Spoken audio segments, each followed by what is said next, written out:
Bueno, bienvenidos hermanos, hermanas. Hace un momento nomás estaba diciendo que iba a ir un poco rápido en esta presentación para que no sea monótona y para que usted después la pueda ver y la pueda pausar en YouTube, donde la voy a subir posteriormente. Y al grupo o a los grupos enviaré el link para que aquellos que quieren eh, conocer de este tema acerca de la iglesia del Nuevo Testamento. Para poder hablar de algún tema, cualquiera que sea, de Dios, es necesario entonces ir a la Biblia. Muchos están errados en cuanto a su fe, en cuanto a su conocimiento, es porque no conocemos nuestra Biblia, no vamos a ella, sino muchas veces solamente nos limitamos a escuchar lo que alguien dice y a veces tragamos entero y es donde existe el riesgo, el peligro de ser engañados. Por eso debemos atender a las recomendaciones que el Señor Jesús dio allá en Juan 5:39, cuando dice, escudriñad las escrituras, porque vosotros sabéis que en ellas tenéis la vida eterna y ellas son las que dan testimonio de vida. Vamos a hablar entonces acerca de la iglesia del Nuevo Testamento. Oiga bien, no voy a hablar de una iglesia denominacional en particular, sino voy a hablar de la iglesia de Cristo, es decir, de la iglesia que encontramos en la Biblia, en el Nuevo Testamento. Y cada vez que alguien piense en su iglesia, independientemente de cómo se llame esta, trate de buscar eso, esa práctica, el nombre incluso, y todo lo que sucede al interior de una iglesia X comparada con la iglesia del Nuevo Testamento, y solamente de esa manera cada cual podrá decir, ah, yo sí estoy en la iglesia del Nuevo Testamento, en lugar que de quizá decir, ah, no, la iglesia mía hace esto o no hace, hace esto, que sí hace o deja de hacer la iglesia del Nuevo Testamento. Eso es lo importante que quiero resaltar. Eh, Permíteme un momentico. Aquí está. En Hechos 20:28, en la versión, la Biblia de las Américas, encontramos el siguiente mensaje de Dios. Tened cuidado de vosotros y de toda la grey, en medio de la cual el Espíritu Santo os ha hecho obispos para pastorear la iglesia de Dios, la iglesia de Dios, la cual él, Cristo, ¿no? Compró con su propia sangre. Entonces vamos a hablar de esa iglesia que Cristo compró con su propia sangre. Cuando leemos Hechos 20:28, el apóstol Pablo ha llamado a los ancianos de la iglesia en Éfeso. Ese es el contexto del versículo.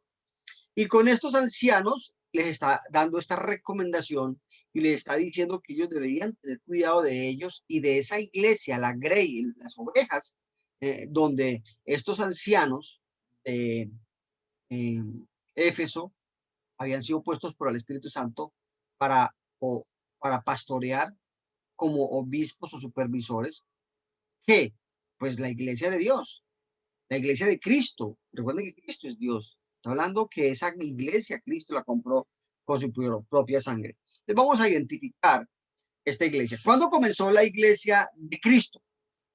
Yo haría la siguiente pregunta. Amigo, usted que está en una iglesia cristiana, ¿cuándo nació esa iglesia cristiana a la cual usted pertenece?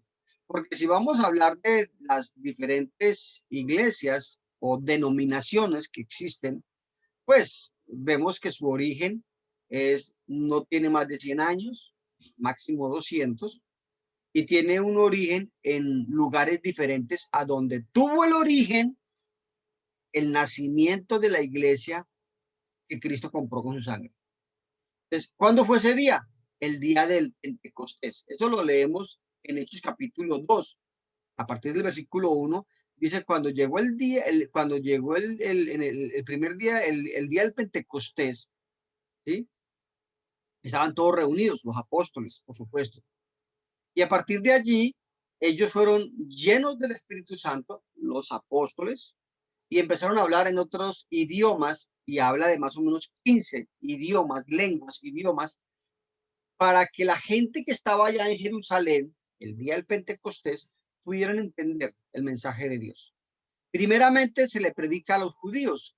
Por eso en el versículo 37, después de predicarles el evangelio, el apóstol Pedro y los otros apóstoles les ha dicho: ustedes son los culpables de la casa de Israel. Versículo 36, ustedes, a ese a quien ustedes, los israelitas, la casa de Israel, crucificaron, Dios le ha hecho Señor y Cristo. Estamos hablando de un suceso en Jerusalén el día del Pentecostés, y los judíos, cuando oyen esto, dicen: varones hermanos, dice que se compungieron de corazón.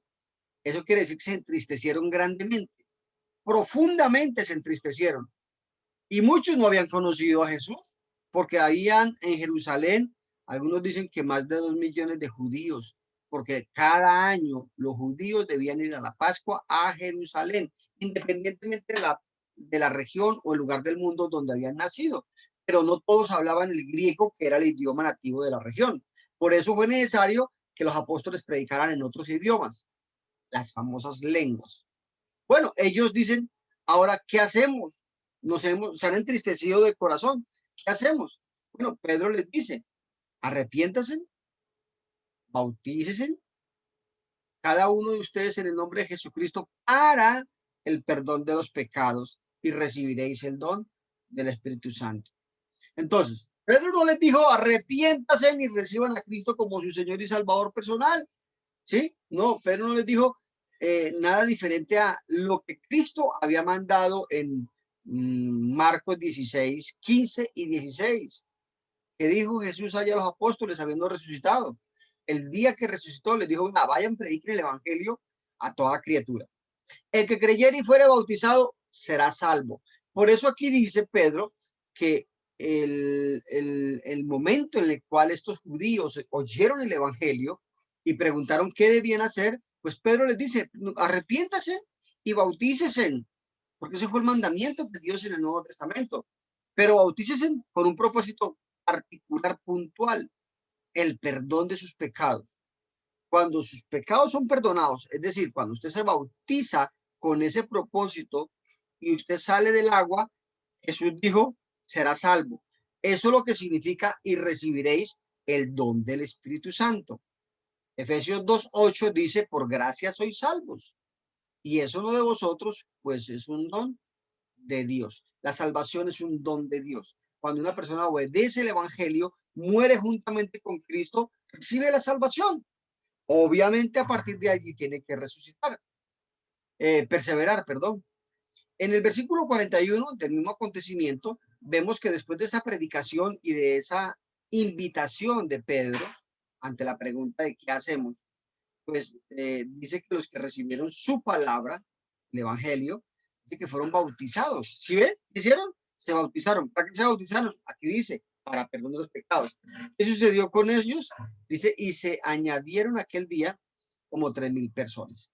¿A dónde fueron añadidos? Dice el versículo 47 que el Señor añadía cada día a la iglesia los que habían de ser salvos. Entonces, la pregunta sería: ¿dónde se encuentran los que han de ser salvos? Pues en la iglesia.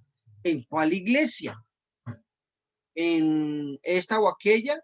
¿O en cualquiera de las 2,000 que existen hoy en día, identificadas como iglesias cristianas? ¿O una en particular? Y de ellas que vamos a hablar. Porque es el Señor el que añade a su iglesia los que han de ser salvos. Entonces, ¿cómo adoraba? Y vamos a empezar a mirar una serie de acontecimientos y de prácticas que suceden al interior de esa iglesia donde están los que han de ser salvos. En cuanto a la adoración, ¿cómo adoraba la iglesia primitiva? Entiéndase por iglesia primitiva, es la iglesia que comenzó, cuando comenzó, después de la muerte de Cristo. Dice Hechos 2:42, y perseveraban en la doctrina de los apóstoles, porque a ellos les fueron enviados inicialmente a predicar el evangelio, en la comunión unos con otros, en el partimiento del pan, es decir, la cena, en eso perseveraba la iglesia. Y en las oraciones. Estas son 4 de las 5 cosas que una iglesia de Cristo tiene que hacer cada domingo. Hechos 2:42. Perseveraban en la doctrina de los apóstoles. Dice Juan, capítulo 16, versículo 13, cuando Jesús estaba con los apóstoles. Pero cuando venga el Espíritu de verdad, Él os guiará a toda la verdad, porque no hablará por su propia cuenta, sino que hablará todo lo que oyere y os hará saber las cosas que habrán de venir. A los apóstoles el Espíritu Santo les fue prometido. Cuando viniera el Espíritu Santo, Él les iba a revelar y los iba a guiar a toda la verdad. Entonces, por eso los apóstoles cuando predicaban, no predicaban por cuenta propia, sino que predicaban lo que el Espíritu Santo les daba. ¿Se dan cuenta? En eso perseveraba la iglesia primitiva, en la doctrina de los apóstoles bíblicos, ¿no? Porque hoy en día hay iglesias que también tienen apóstoles fraudulentos, porque hoy en día no pueden haber apóstoles de acuerdo a los requisitos que nos dicen las escrituras. Pero bueno, no es el punto en este momento. Efesios 2:20 dice, edificados sobre el fundamento de los apóstoles y profetas, siendo la principal piedra del ángulo Jesucristo mismo. Entonces, nuestro fundamento es un fundamento apostólico, pero no porque los apóstoles tuvieran una doctrina diferente o un evangelio diferente a el evangelio de nuestro Señor Jesucristo, en absoluto. Porque ellos, vuelvo y repito, los apóstoles bíblicos, los de esa época, no hablaban por su propia cuenta. Segunda de Pedro 3, 1 al 2. Amados, esta es la segunda carta que os escribo, y en ambas despierto con exhortación vuestro limpio entendimiento, para que tengáis memoria de las palabras que antes han sido dichas por los santos profetas y del mandamiento del Señor y Salvador, dado por vuestros apóstoles. Por eso es que no es inadecuado o inapropiado decir que la iglesia perseveraba en la doctrina de los apóstoles, porque ellos solamente se limitaban a enseñar los mandamientos del Señor que les revelaba el Espíritu Santo. Mateo 10, vemos el versículo 1 y el 40, que Jesús llamó a sus 12 discípulos. Ahora, eran muchos los discípulos que seguían a Jesús, pero había un grupo en particular que se llamaban sus 12, y les dio autoridad sobre los espíritus inmundos para que los echasen fuera y para sanar toda enfermedad y toda dolencia. ¿A quiénes? A sus 12. Hoy en día nadie puede hacer esto, solamente en ese momento. El 40 les dijo a ellos, el que a vosotros recibe, está hablando con los apóstoles, a mí me recibe, y el que me recibe a mí, recibe a mi Padre. ¿Ven? Al que me envió, estaba diciendo el Señor Jesucristo allí. Entonces, en eso perseveraba la iglesia. En Lucas 10:16, en la versión Biblia de las Américas, dice, el que a vosotros escucha, a mí me escucha. El que a vosotros rechaza, a mí me rechaza. Y el que a mí me rechaza, rechaza al que me envió. Así de sencillo. No podemos decir que creemos en Jesús, pero no en el apóstol Pablo. No podemos decir que creemos en Dios, pero no en Jesús. ¿Ven? Es una consecuencia y una cadena. En la comunión unos con otros. La palabra comunión en el griego aquí es koinonía y tiene que ver con las ayudas económicas de unos para con otros. Entonces, Hechos 4:32 dice, y la multitud de los que habían creído eran de un corazón y un alma, y ninguno decía hacer suyo propio nada de lo que poseía, sino que tenían todas las cosas en común. La comunión unos con otros tiene que ver con la ofrenda. La iglesia de Cristo no pide diezmos porque es pecado. Es decir, usar un texto del Antiguo Testamento como Malaquías y añadirlo al Nuevo Testamento es adulterar las Sagradas Escrituras. Porque en el Nuevo Testamento lo único que quedó establecido por el Espíritu Santo para una iglesia del Señor y fue lo que hizo la iglesia primitiva, era una ofrenda según se prosperaba. Dice el versículo 34, así que no había entre ellos ningún necesitado, porque todos los que poseían heredades o casas las vendían y traían el precio de lo vendido y lo ponían a los pies de los apóstoles y se repartía cada uno según su necesidad. Bueno, esto es parecido a lo que pasa hoy, ¿sí? Se reparten entre los pastores y la familia de ellos todo lo que piden de diezmos. Aquí solamente no estamos hablando de una práctica que no tiene nada que ver con diezmos, una práctica que tiene que ver con ofrendas y con el cubrir la necesidad de la iglesia primitiva. Esto no aplica hoy en día en el sentido de que hoy día hay iglesias en diferentes localidades, vamos a ver ahora más adelante, que se comportan o se manejan de una manera autónoma e independiente. Entonces, en ese momento, como ellos sabían allá en Jerusalén que iban a tener que estar huyendo a causa de las persecuciones, a causa de lo que se venía, pues las cosas materiales no eran importantes para ellos, por eso era que las vendían y se lo daban a los apóstoles para que administraran eso. Habían muchísimos judíos. Imagínense que el primer día, Hechos 2:41 dice que fueron 3.000 los que se bautizaron. Luego otros 5.000, ya estamos hablando de 8.000 ahí en Jerusalén. Eso era un grupo grandísimo. Pero vuelvo y repito, eso fue temporal, dadas las circunstancias. Aquí vemos el mandamiento bíblico para la iglesia primitiva y para nosotros hoy día. Dice, en cuanto a la ofrenda para los santos, la ofrenda tiene un destinatario. Los santos significan los miembros de la iglesia, los que se han convertido, los que han sido bautizados para el perdón de sus pecados y están unidos a una iglesia local, una iglesia de Cristo. Entonces, la ofrenda es para las necesidades de ellos, entre otras cosas. ¿Cada cuánto? Segundo versículo. Cada primer día de la semana, cada domingo, cada primer día de la semana, cada uno pone aparte algo según haya prosperado. Hoy en día, entonces, una iglesia de Cristo debe hacer lo mismo que hacía la iglesia primitiva. Una iglesia de Cristo no recibe ofrendas los miércoles o los martes cuando se reúnen los martes o los viernes cuando se reúnen los viernes. Es decir, aún una iglesia de Cristo en diferentes localidades que se pueda reunir 3, 4 veces a la semana no va a aceptar ofrendas de nadie.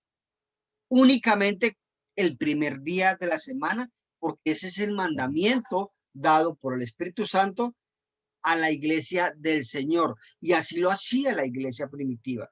Solamente. Ahora, ¿cuánto ofrendaba cada uno? Pues ahí el versículo claramente dice que según haya prosperado. El 10%, eso es decisión de cada persona. El 20%, eso es decisión de cada persona. Nadie vigila cuánto usted está depositando en la bandeja o en el recipiente que se recogen las ofrendas, porque es un compromiso con Dios. ¿Ve?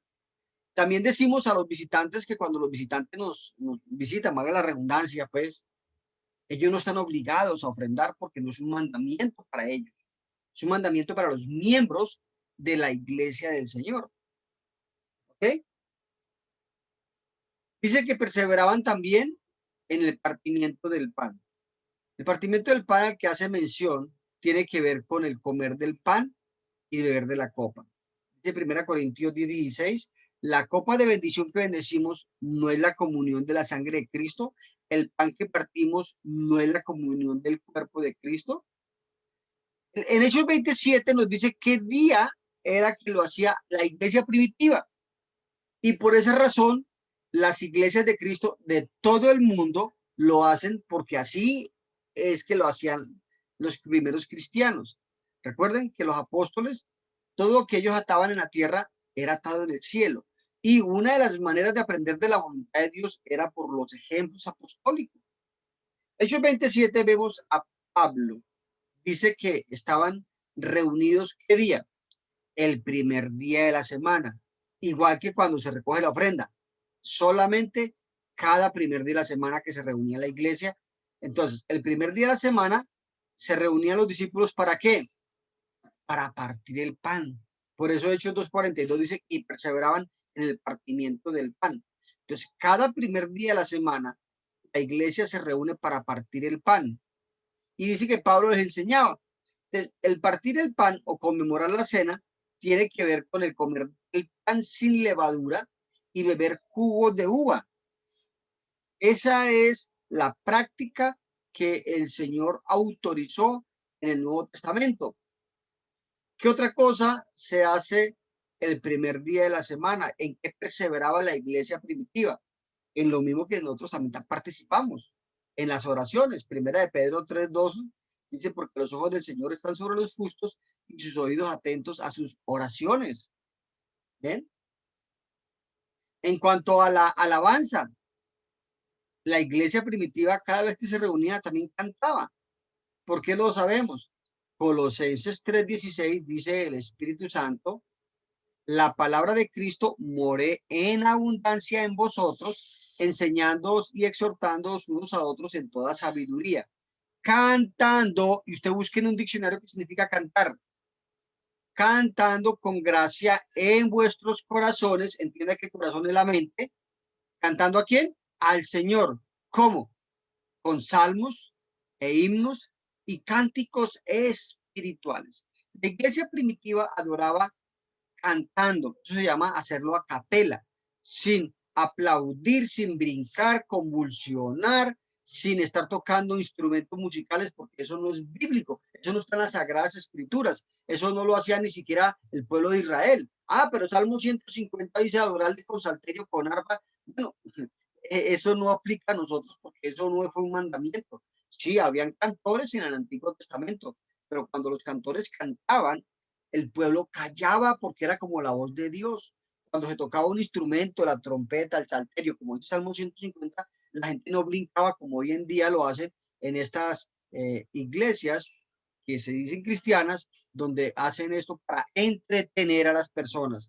Los instrumentos musicales no están aprobados en el Nuevo Testamento. Cambio, cantar sí, la voz. ¿Y qué tipo de canto? Un canto que sea con gracia.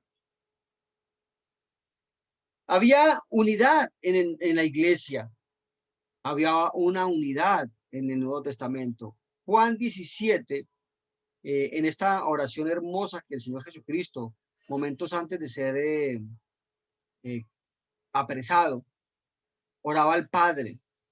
Y oraba en el versículo, ahí en Juan 17, pero en el versículo 11 y 12, primeramente oró por los apóstoles. Le dijo al Padre, Padre, te pido por estos que me diste, para que sean uno. O sea, los 12 apóstoles, para que no estuvieran agarrados de las mechas, sino que estuvieran trabajando unidos, para que fueran uno. Y luego en el versículo 21 ya pide por la iglesia. Dice, para que todos sean uno, como tú, oh Padre, en mí y yo en ti, que también ellos sean uno en nosotros, para que el mundo crea que tú me enviaste. El anhelo de Dios desde el Antiguo Testamento es que su pueblo fuera uno. Lo demás se llama adulterio espiritual. Entonces, eso es lo primero que tenemos que tener en cuenta. ¿Qué tipo de denominaciones había en la iglesia primitiva? Ninguna. La gloria que me diste yo les he dado para que sean uno. Nuevamente, vuelvo y repito. Está hablando de la iglesia, los que han de creer en mí por la palabra de ellos, dijo el versículo 20. Así como nosotros somos uno. Yo en ellos, la iglesia, y tú en mí, para que sean perfectos en unidad, para que el mundo conozca que tú me enviaste y que los has amado a ellos como también a mí me has amado. Una gran preocupación de Dios fue la unidad. Nunca fue la intención de Cristo de que hubieran muchas iglesias.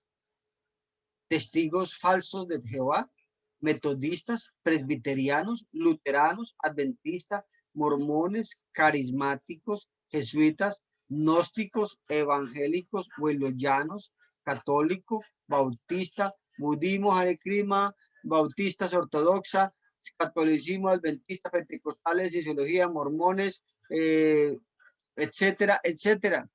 Ese no fue el plan de Dios, jamás. Recordemos la oración de Juan 17, a partir del verso 11, por la unidad, porque cada una de las congregaciones que se establecieran en donde fuera que se establecieran, fueran solamente identificadas como iglesias de él. El Nuevo Testamento reconoce solo una, y Mateo 16:18 la narra. Dice el Señor, hablando con Pedro, y yo también te digo que tú eres Pedro. Petros es en griego, y sobre esta Petra, que es una peña, Cristo es la peña, dice sobre esta peña o roca, edificaré mi iglesia. Cristo es la roca. Primera Corintios 10:4 dice que la roca que lo seguía era Cristo. La iglesia no iba a ser edificada sobre Pedro. Eso es falso. Eso fue lo que nos enseñaron nuestros padres, quizá a la gran mayoría, pero eso no fue el plan de Dios. Entonces, el Señor dijo, edificaré mi iglesia sobre esta roca. Yo soy la roca y sobre mí voy a edificar mi iglesia. No es la iglesia del pastor tal o de la pastora tal, la iglesia de la organización tal. No, voy a edificar mi iglesia. ¿Cuántas veces nos preguntan, ¿y cómo se llama tu iglesia? No, es que la iglesia no es mía. La iglesia es de Cristo. Y si es de Cristo, pues se llama la iglesia de Cristo. ¿Ven? Pero cuando uno dice, no, yo también soy de la iglesia de Cristo, ¿y cómo se llama su iglesia? Caminos de Salvación. ¿Y de quién es? No, es del pastor tal. Ay, la gente, ¿cómo no piensa? ¿Cómo no reacciona que eso es una denominación? Que la iglesia le pertenece efectivamente a aquel que la inició, que la fundó, el que determina qué es lo que se hace, qué es lo que se cree. Eso no es Cristo. ¿Ves? Vamos y hemos venido hablando de esta iglesia que Cristo iba a edificar sobre él. Él es la cabeza. Efesios 4:3 dice, en cuanto a la unidad del Nuevo Testamento, solícitos en guardar la unidad del Espíritu en un vínculo de paz.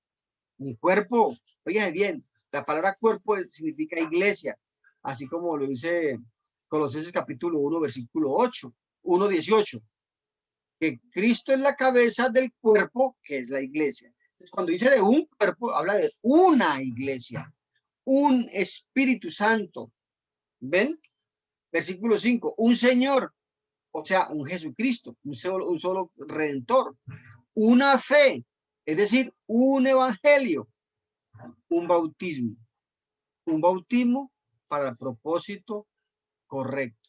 No dice varios, no dice varias fees. Sí, hoy en día hay muchas fe. Cuando hablamos en este diagrama que estábamos mirando ahora acá, aquí vemos muchas fe, es decir, muchas doctrinas, muchos evangelios diferentes y cada uno es distinto uno del otro. ¿Acaso ese fue el plan del Señor? En absoluto. Dice Efesios 1:22, y sometió todas las cosas bajo sus pies y lo dio por cabeza sobre todas las cosas a la iglesia, la cual es su cuerpo. ¿Ven? En la iglesia es el cuerpo y Cristo es la cabeza. La plenitud de aquel que todo lo llena en todo. Entonces, dice, el cuerpo es uno solo, ¿cierto? En 1 Corintios 12:20. Pero ahora son muchos los miembros, pero el cuerpo es uno solo. ¿Qué significa el cuerpo? La iglesia. La iglesia es el cuerpo. La religión, la división religiosa está condenada, hermanos, amigos. Esto no es una cuestión de, no, es que está bien, o sea, porque tú creas en Dios, no le hagas mal a nadie, con que tú seas una buena persona y sirvas a la sociedad. Cristo no es religión, eso es falso porque eso no es cierto. Santiago dice que Cristo es religión y habla de una religión pura y sin mácula. No le dé miedo de decir que Cristo es religión. Su religión, ¿qué significa religión? Antes de usted repetir como un loro, porque muchas veces hacemos eso, repetimos como loro, Cristo no es religión. Bueno, busquen un diccionario que significa la palabra religión. Religión es el conjunto de normas, leyes y ordenanzas de X o Y grupo determinado. Luego, una religión es la de los testigos, otra religión es la de los luteranos, otra la de los presbiterianos, es decir, de esta lista que estamos viendo aquí. Son religiones diferentes. Y otra es la religión de Cristo. ¿Ve? Entonces, si es religión, no tengan miedo en decir eso. Una cosa es ser una falsa religiosidad que aparenta, pero no cumple. Eso lo dice Santiago capítulo 1. Algún día lo veremos. Mateo 15, versículo 13. El Señor Jesucristo, ante la preocupación de los apóstoles de ver a los fariseos enojados, le responde: toda planta que no plantó mi Padre Celestial será desarraigada. Entiéndase por desarraigada, arrancada, destruida, como cuando se arranca la maleza. ¿Qué se hace con la maleza? Normalmente, el Señor habló cuando habla de la vid, que toda planta o toda vid que no da fruto, pues va a ser arrancada y va a ser quemada. ¿Ve?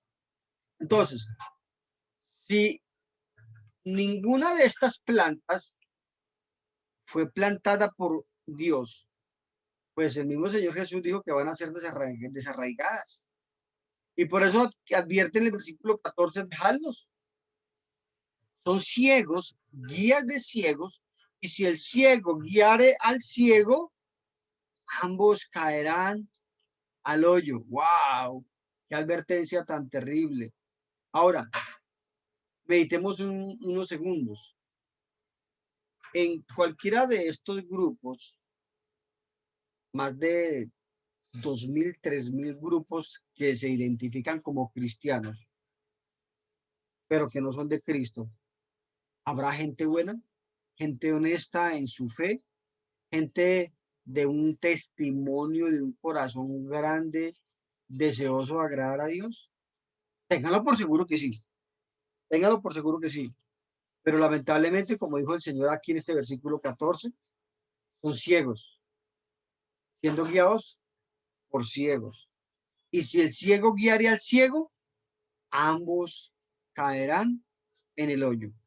Esto pareciera ser muy radical, pero es que todos repetimos, vuelvo y repito, cosas que a veces no meditamos.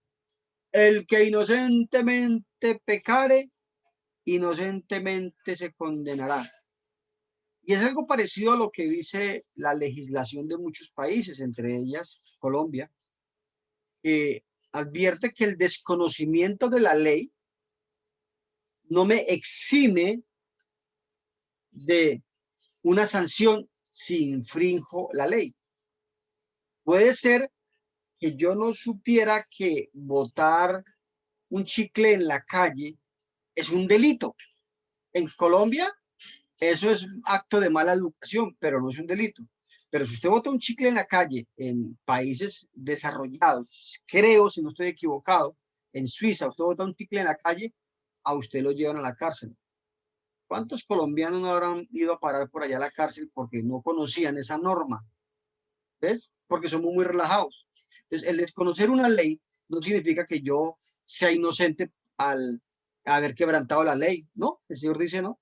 Soy ciego, es guiado por otro ciego, los dos, el culpable y el inocente, van al hoyo. Qué tremenda responsabilidad, pues, que tenemos cada uno de nosotros, de no dejarnos engañar. 1 Corintios 10, Pablo hablaba de eso. Y voy a, por cuestión de acelerar un poco, citar básicamente los puntos claves.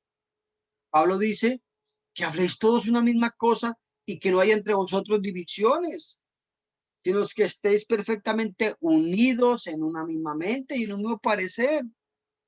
¿Cuál era el problema? Dice el versículo 12. Cada uno de vosotros dice, yo soy de Pablo. No, es que yo soy de Apolos. No, yo soy de Cefas. Y yo, no, yo soy de Cristo.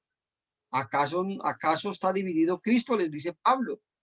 ¿Fue crucificado Pablo por vosotros? ¿O fuiste bautizados en el nombre de Pablo? No, Dios condena la división. Está completamente cuestionada por Dios. Los discípulos de Cristo no deben estar divididos. Los discípulos de Cristo no deben llevar nombres de hombres. Ahí vimos una cantidad de nombres y podemos seguir inventando cualquier cantidad de ellos. ¿Saben qué es lo que responden los miembros de estos grupos? No, no, es que es para diferenciarnos de enseguida. ¿Y por qué se van a diferenciar? Ah, porque creen cosas distintas. O sea, que no tienen el mismo evangelio.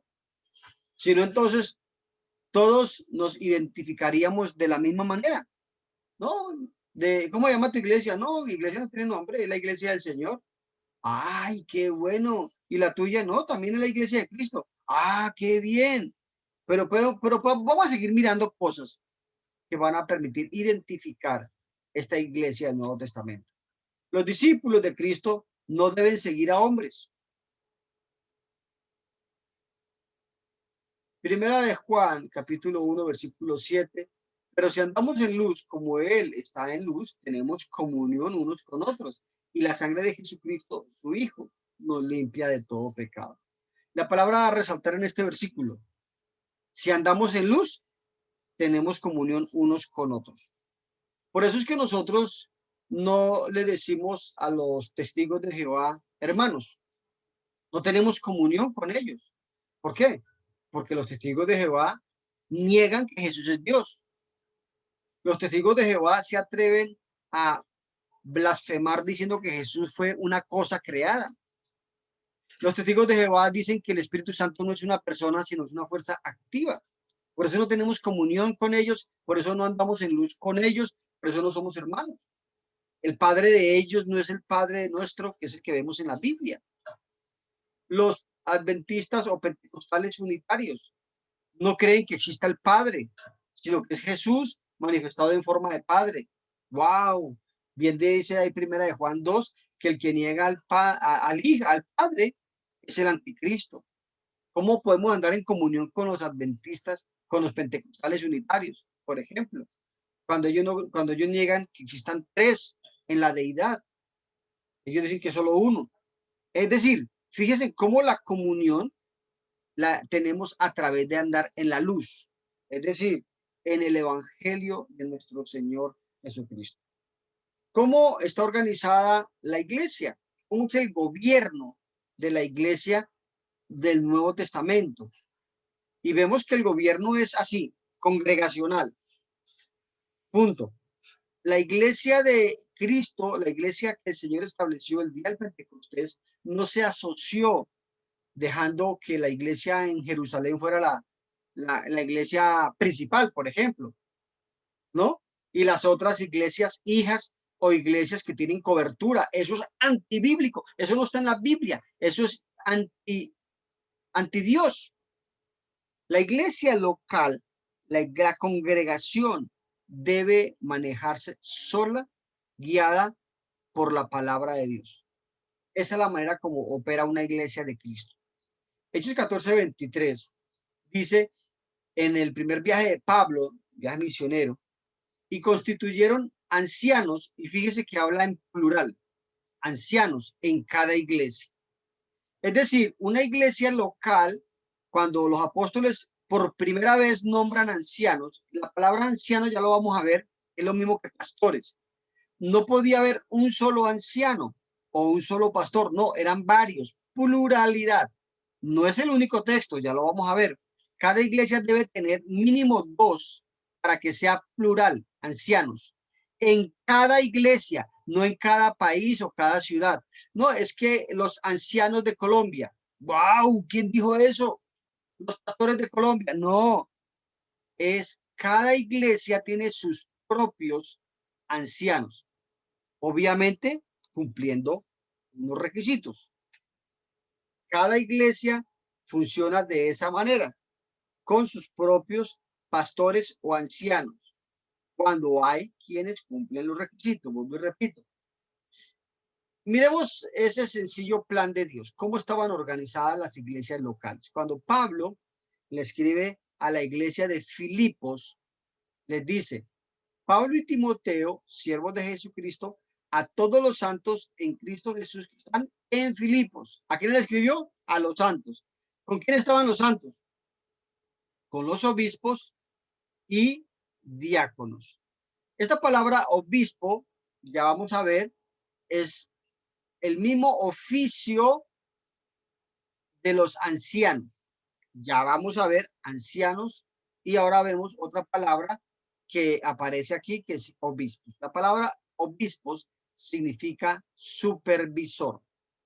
Entonces, la iglesia local tiene los miembros llamados santos, los que se han bautizado, han sido trasladados de las tinieblas ahora a la iglesia, están guiados o dirigidos por los obispos, ¿sí? Y los obispos nombran diáconos para que colaboren en el ministerio. ¿Quiénes escogen los diáconos? Los obispos. Tanto los obispos o pastores o ancianos, que es lo mismo, ya les voy a demostrar, deben cumplir unos requisitos y asimismo los diáconos. La palabra diácono lo único que traduce es servidor.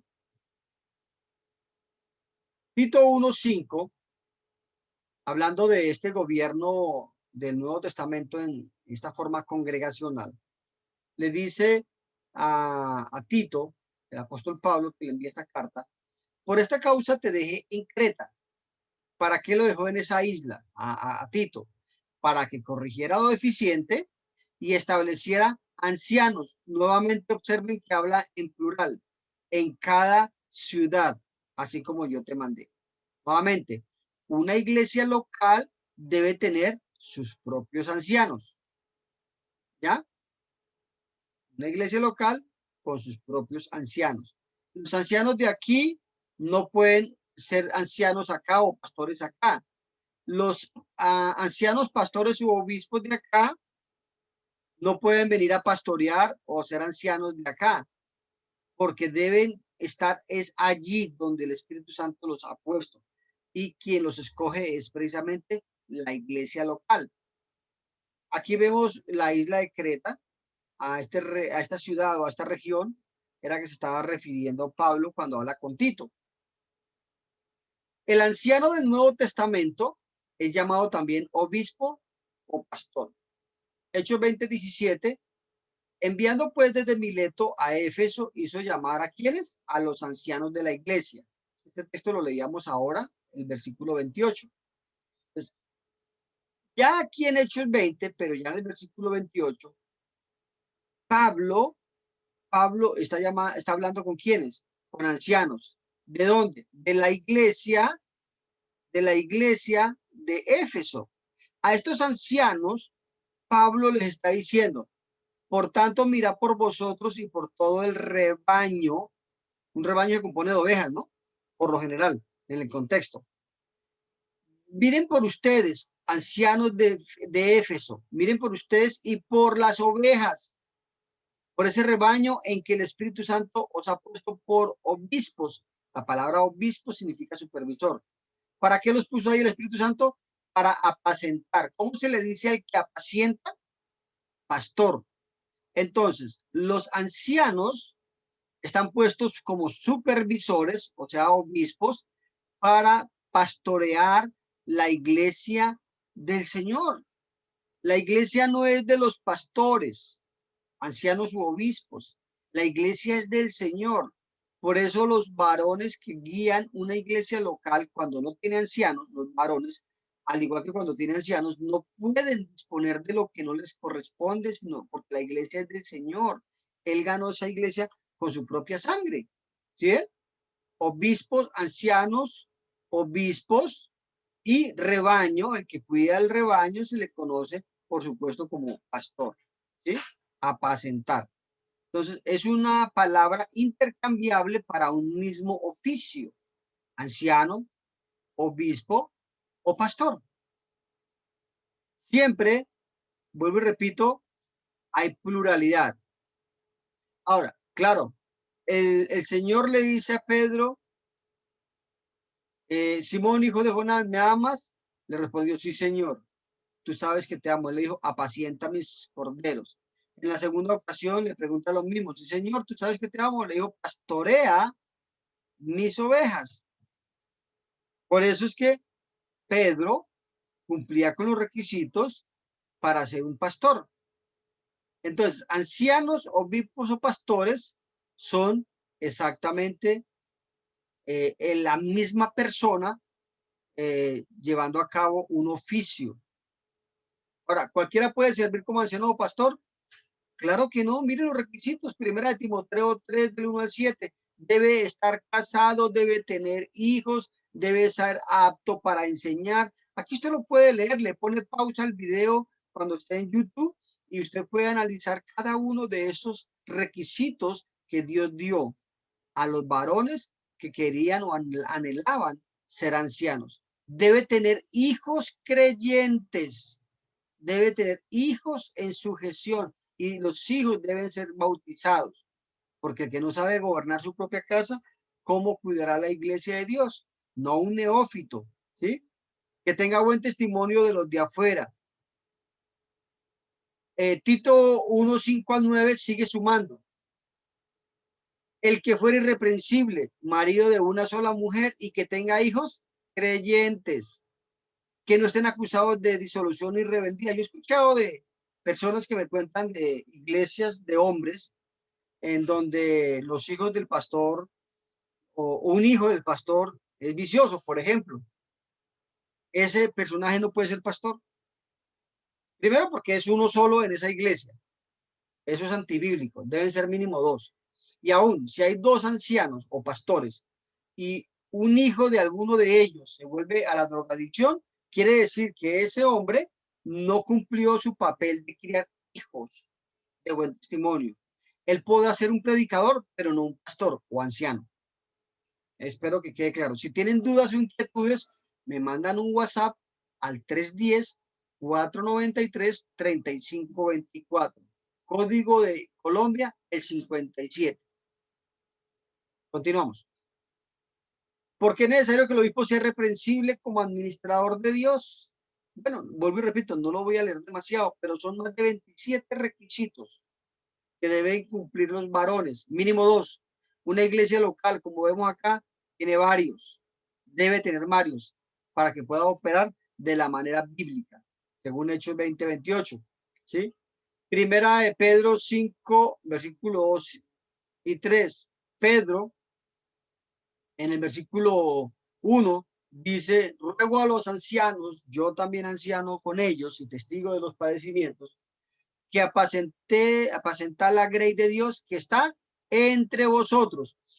El pastor, perdón, los pastores que están en una iglesia local solamente pueden pastorear la grey que está entre ellos, es decir, en esa iglesia local. Deben cuidar de ella no por fuerza, sino voluntariamente, no por ganancia deshonesta, sino con ánimo pronto, no como teniendo señorío. Y aquí es importante entender el por qué la pluralidad. Muchos nos han comentado de sus experiencias en estas iglesias denominacionales, iglesias cristianas, donde cuando cuestionaban al pastor, porque estaba enseñando algo que no era correcto, porque hay gente que es inteligente y abre los ojos y lo traga entero y lee, y le preguntaban al pastor, la respuesta era, pues lo siento mucho, pero es lo que enseñamos aquí. Si usted no está de acuerdo, bien pueda, allá está la puerta. Entonces, cuando hay uno solo, él se siente el Señor, el, entre comillas, el ungido, es lo que él diga. Él es la autoridad total, incluso por encima de Dios.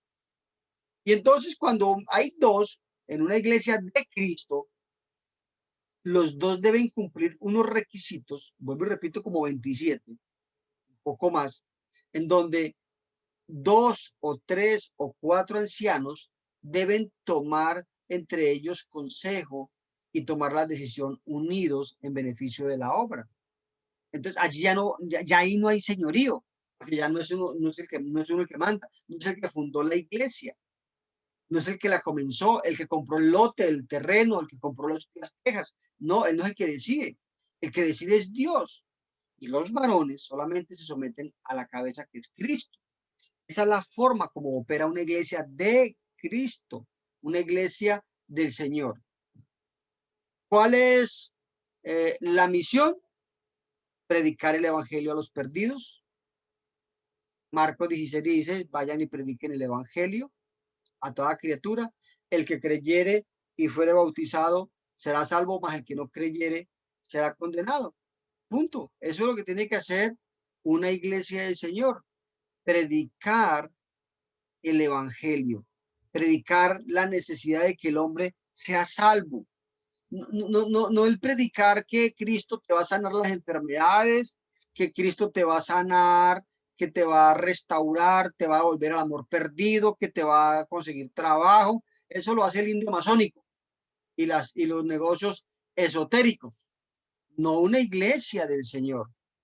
Entonces, fíjense en la diferencia entre lo que debe hacer una iglesia del Nuevo Testamento y lo que hacen hoy en día los grupos religiosos. Las iglesias cristianas muy grandes hacen todo tipo de cosas para atraer personas, no a Cristo, sino más bien a un acto espiritual, entre comillas, pero lo que se ve allí es actos de entretenimiento, de motivación, ¿no?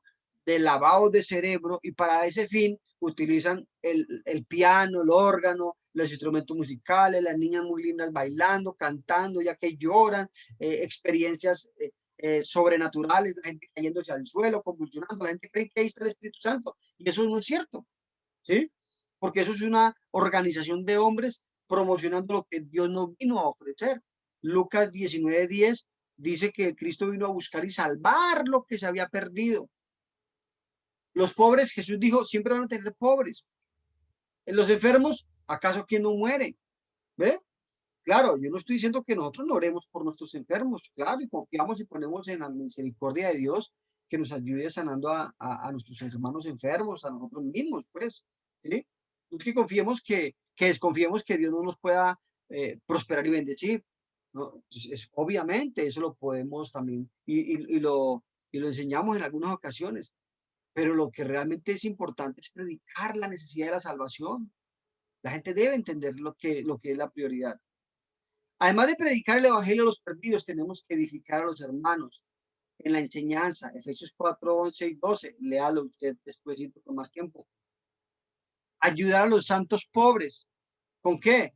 Con la ofrenda, ya lo leímos. No había entre ellos ningún necesitado. La iglesia de Cristo de todo el mundo, y usted puede preguntarlo, si usted no es miembro de la iglesia de Cristo, con la ofrenda se hacen mercados y se le dan a los hermanos de la congregación. Se han pagado arriendos. Ahora, por ese tiempo de la pandemia, hemos pagado la renta de muchos de nuestros hermanos. Tuvimos que cancelar el programa de radio para poder disponer de ese dinero y cubrir las necesidades de nuestros hermanos, haciéndoles mercados, comprando medicinas, dándoles para el transporte. Es decir, nos esforzamos por hacer lo que el Nuevo Testamento manda y lo que hacía la iglesia apostólica, la iglesia primitiva del primer siglo, porque ese es el mandamiento para ellos en la ofrenda. Bueno, ahora la pregunta sería, ¿existe hoy día una iglesia así? Es decir, tal cual como la hemos descrito,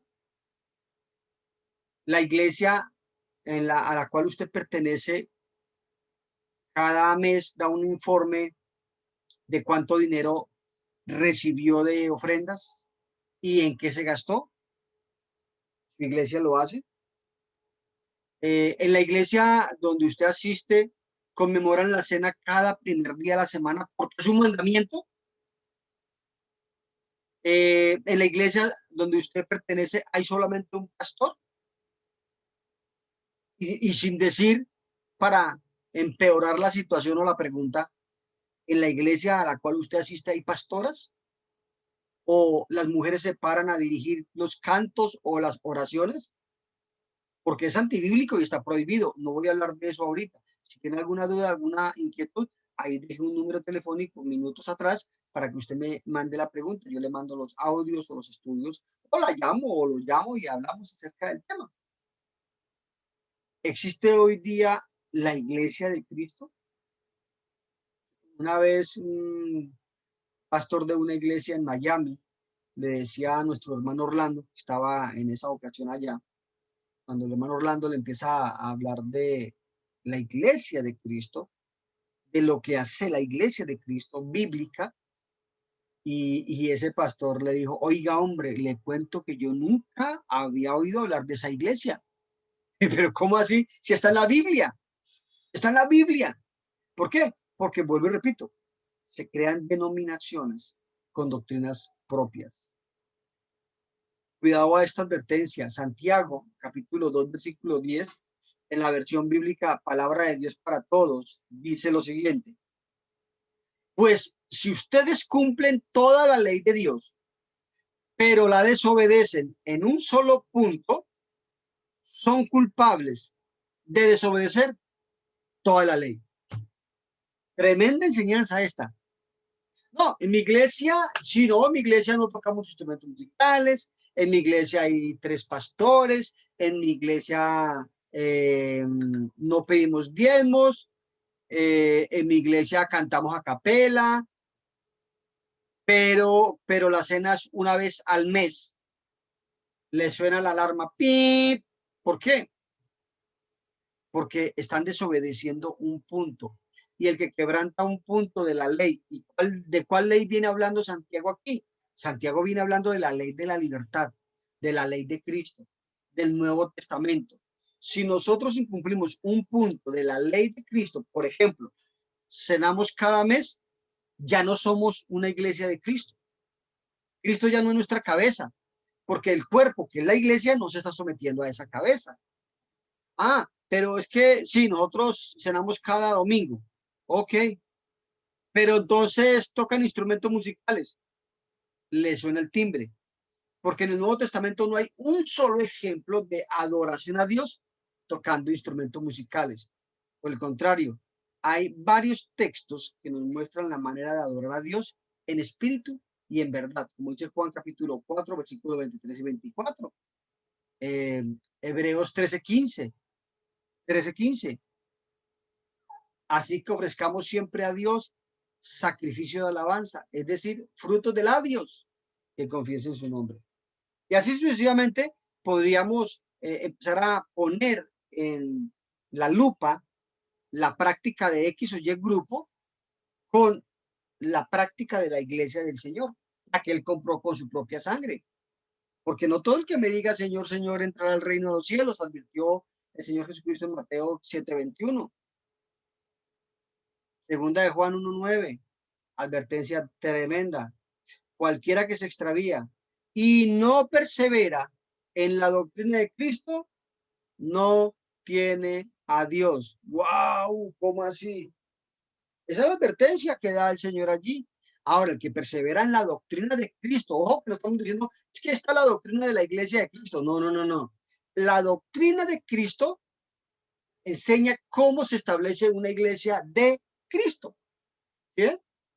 Pero si uno se extravía, ¿qué tanto? Recuerden, Deuteronomio 4, Proverbios 36, Apocalipsis 22, 18 y 19. En 3 periodos de tiempo muy distantes, Dios hizo una advertencia tremenda. Hay del que me le añada o del que me le quite mi palabra. Bien dice Apocalipsis, le añadiré las plagas descritas en este libro. Es importante, pues, entonces, perseverar en la doctrina de Cristo. Es importante no extraviarnos ni a derecha ni a izquierda, ni añadirle un punto o una coma a su palabra. Pero por supuesto que sí, por supuesto que sí. Si no fuera así, entonces todas estas advertencias estarían sobrando, las que el Señor nos da, el Espíritu Santo, a través de su palabra. A Él, a Cristo, a Él sea la gloria en la iglesia. ¿En cuál iglesia? Pues en su iglesia. Y en Cristo Jesús por todas las generaciones, por los siglos de los siglos. Amén. Efesios capítulo 3, versículo 21. Agradezco su tiempo, su atención, hermanos, y quienes están participando de esta reunión en esta noche.